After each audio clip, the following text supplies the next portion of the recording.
Gente, eu estou aqui hoje com o Zé Nogueira, um músico excepcional, um cara que eu admiro há anos. Zé, eu sigo o teu trabalho, bicho. Você sabe, né? Você já me viu, a gente já se encontrou em vários lugares. E eu sempre fico olhando assim, pô, o que o Zé está fazendo? O Zé está sempre fazendo coisa bacana. Obrigado por ter aceito o convite e vir aqui. Um prazer, esse programa inusitado, familiar, total, espetacular, com um cafezinho, com Brinda aí. Caneca com o nome da gente, isso é espetacular.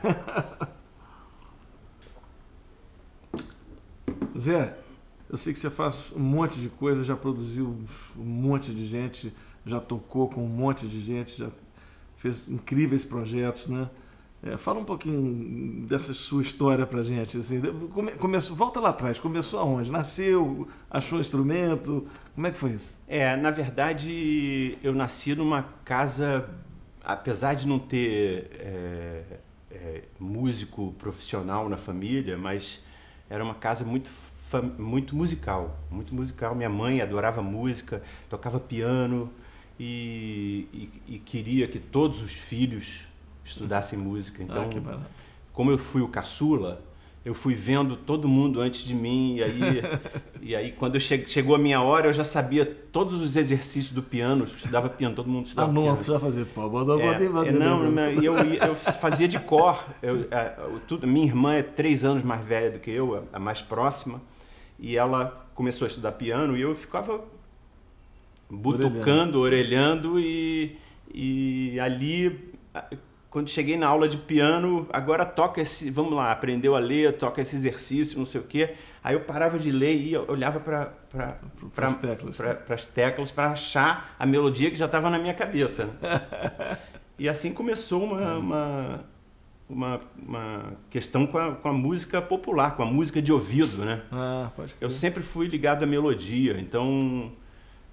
piano não era o meu instrumento. O meu instrumento ia ser um instrumento melódico num futuro... Aliás, isso que você está falando de ser ligado à melodia, eu acho assim, a melodia é a coisa mais importante na música, ao meu ver. Melodia é o que é.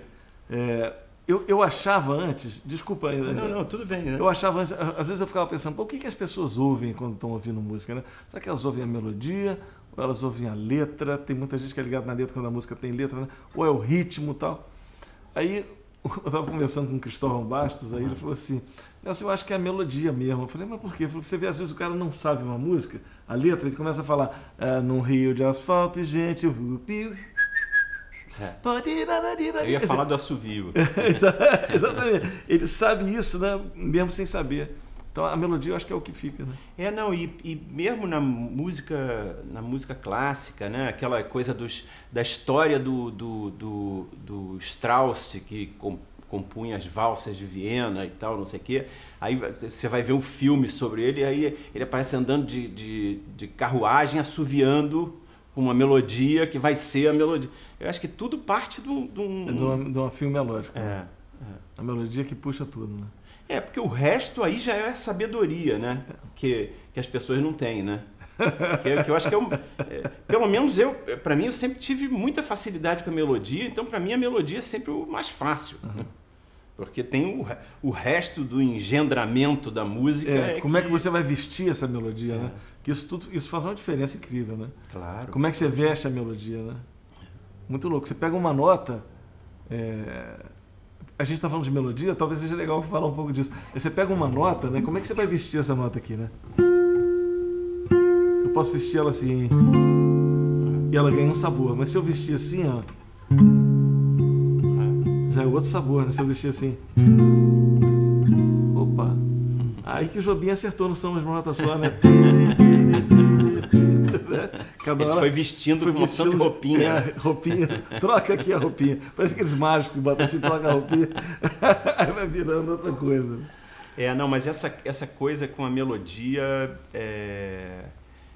eu acho que você vai encontrando, eu fui encontrando gente no meu caminho que tinha uma questão com melodia também, e compositores. O Cristóvão mesmo toquei muitos anos com o Cristóvão. Genial. E Cristóvão fala muito do Tchaikovsky, que era um melodista, os compositores que eram melodistas, né? Priorizava as melodias. E eu fui parar no Ginga, né? O Ginga é um cara totalmente... Tudo que ele faz é em torno da melodia. Às vezes a harmonia dele tem 2 notas além da melodia. Ou é um caminho para melodia. É um melodista total. É genial também.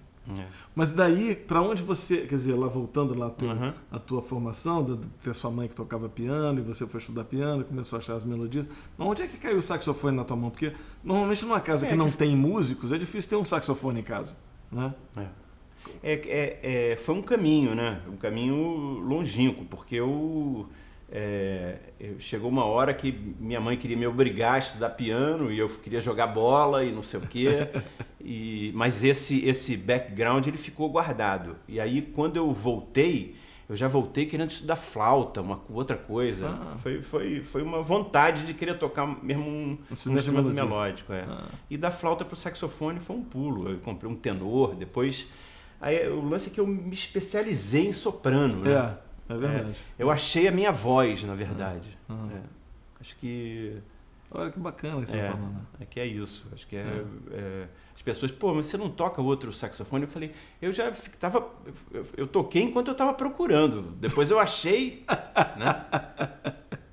Por isso que eu estava te falando ali no quando a gente estava fazendo um lanchinho. No lanche ali, que eu acho que eu sou um músico meio bissexto, assim, meio diferente, porque eu escolhi um instrumento só, né? Como é que eu vou trabalhar agora só tocando sax soprano? Difícil. Aí eu me vi nessa situação. Mas eu me identifico com isso é a minha voz. Eu toco. Então, tudo bem, o trabalho que tiver de músico, eu vou tocar com esse instrumento. Mas...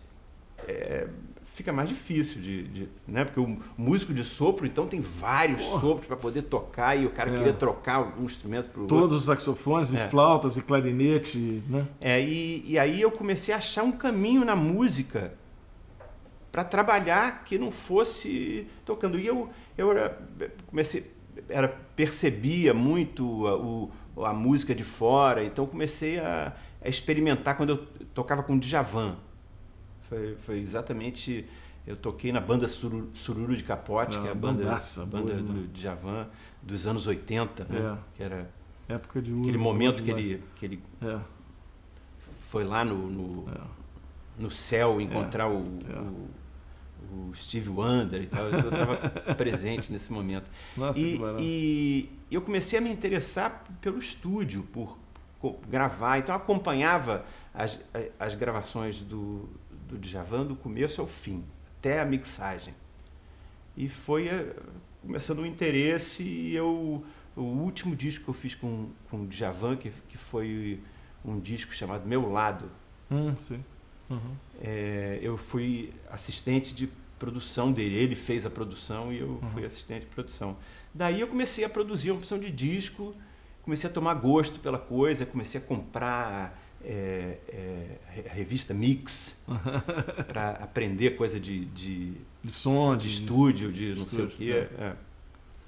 E daí nasceu um caminho paralelo ao do instrumento para viver de música.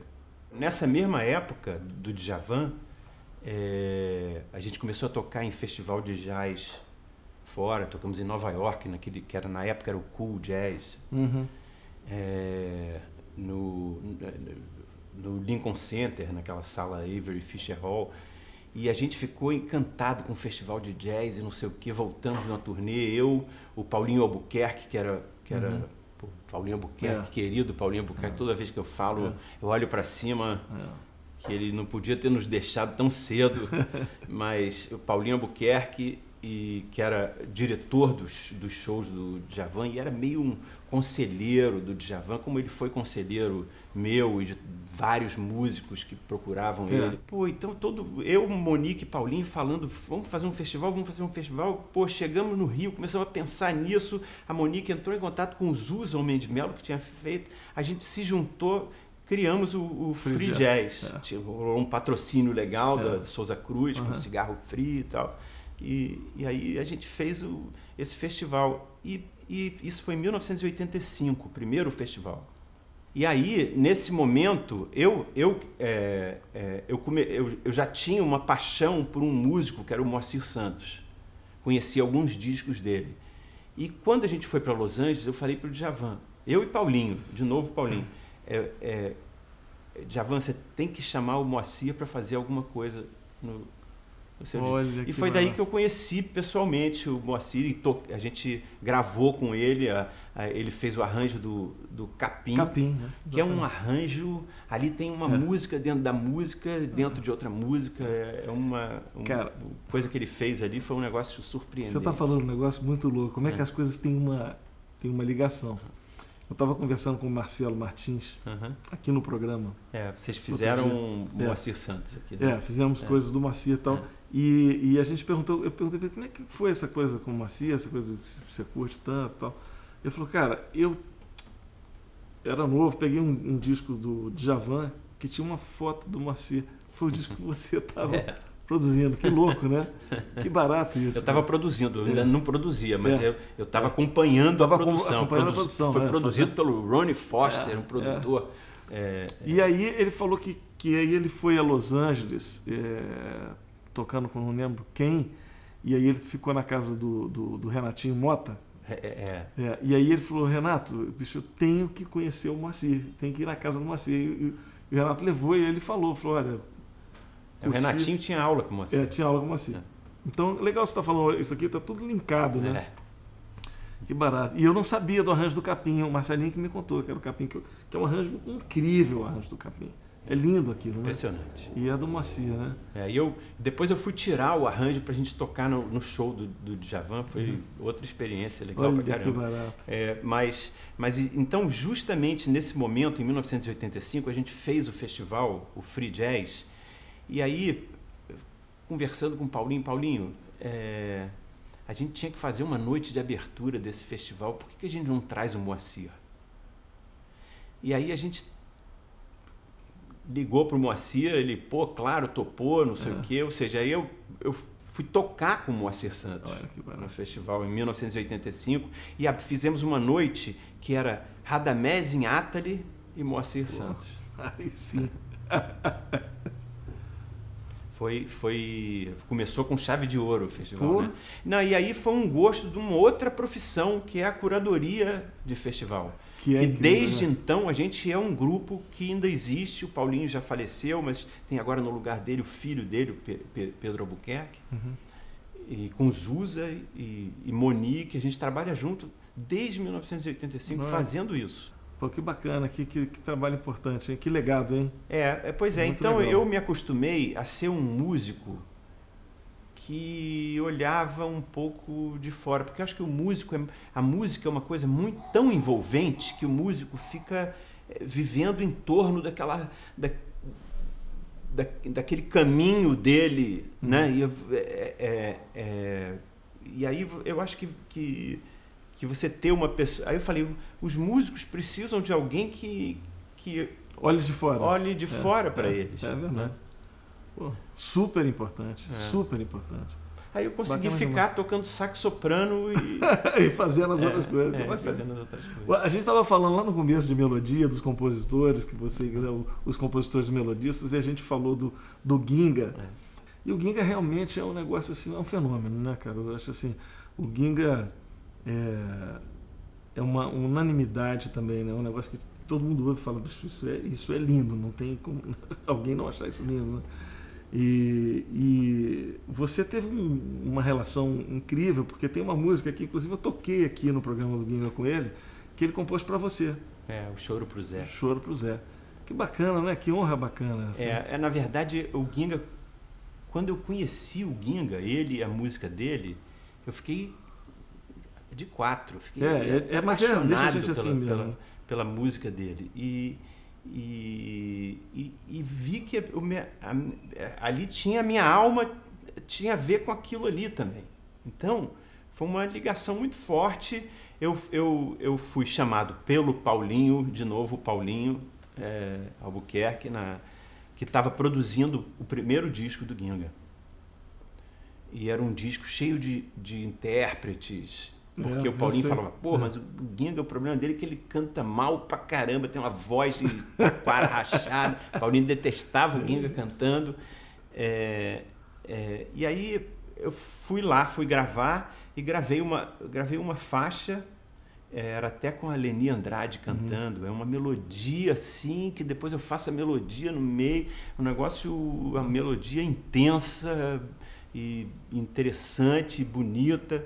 E aí eu falei, cara, isso é demais. Aí o Paulinho falou, pô, vem, tem uma outra música, você não quer fazer o arranjo? Aí eu fiz o arranjo de uma outra música e comecei a tocar com o Ginga. Pô, tem um show para fazer, vambora. Pô, vambora. O Ginga ia lá para casa, ficava conversando, trocava figurinha. Foi aí que ele me mostrou, na verdade, ele me mostrou esse choro. Era um show.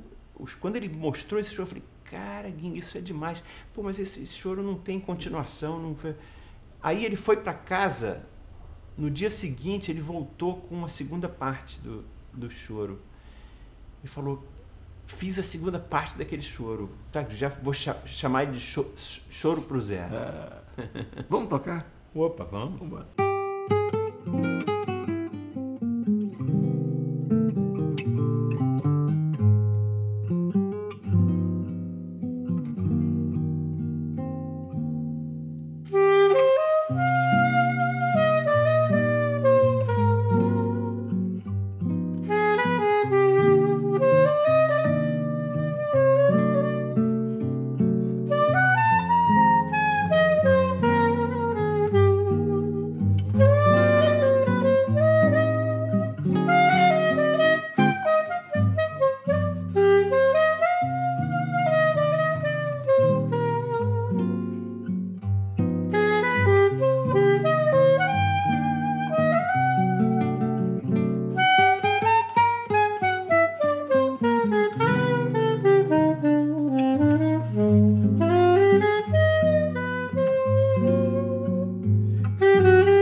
Lindaço. Pô, obrigado, Zé. Pô, delícia. Peraí. Não sai do vídeo ainda não. Você gostou? Então não esquece de curtir o vídeo, de se inscrever no nosso canal e deixar um comentário. Quero saber sua opinião. Abraço.